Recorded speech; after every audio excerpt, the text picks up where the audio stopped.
Сәлем достар, қалдарыңыз қалай? Сіздермен бірге Айдана. Бүгін керемет те орама жасайтын боламыз. Ең алдымен каналыма тіркеліп, қоңырауша белгісін басып кетуді ұмытпаңыз. Ең алдымен біз қамырымызды жасаймыз. Қамыр жасау үшін бір жұмыртқа, тұз және де жылы су керек болады. Қамырымызды қаттылау етіп, жақсылап илеп шығамыз. Және де июі қанғанша тындырып қоятын боламыз.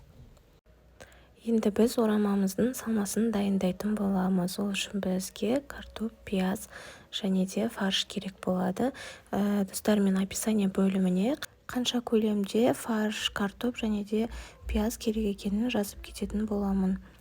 Дәл осылай кубиктап майдалап, картопымыз бен пиязымызды турап аламыз. Достар, сіздерге де кеңес беремін, үй жағдайында жасап көруге. Өте оңай және де жылдам жасалады. Және де дәмі өте дәмді, ерекше болып шығады. Енді фаршымызды салып араластырып, дәміне қарай тұзымызды салатын боламыз. Мен тұзды пиязға салып, бірінші су шыққанша араластырып алатынмын негізінде, бірақ почему-то кішкене шатасып картопты да үстіне қосып қойыппын. Ештеңе етпес дедім де, фаршымды салып, бұрышын қосып, жақсылап араластырып алдым. Салмасын дайындау барысында бұқтырып қойған, яғни июі қанғанша бұқтырып қойған нанымызды бір-екі рет басып қойды ұмытпаңыздар. Сол кезде сіздердің тесталарыңыз өте әдемі шығатын болады, жып-жылтыр болып. Осылай 4 бөлікке бөліп алып, қайтадан тындырып қойдым. Кішкене жұмсарғаннан кейін қамыр илеуді бастадым.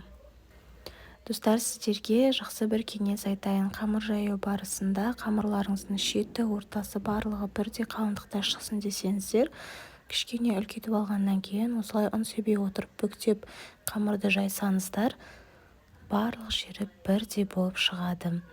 Одан соң өзіме керек қалыңдықта жайып алғаннан кейін сұйық маймен жағып шықтым. Содан соң салмамды салып, әдемілеп тағыздап орап шықтым.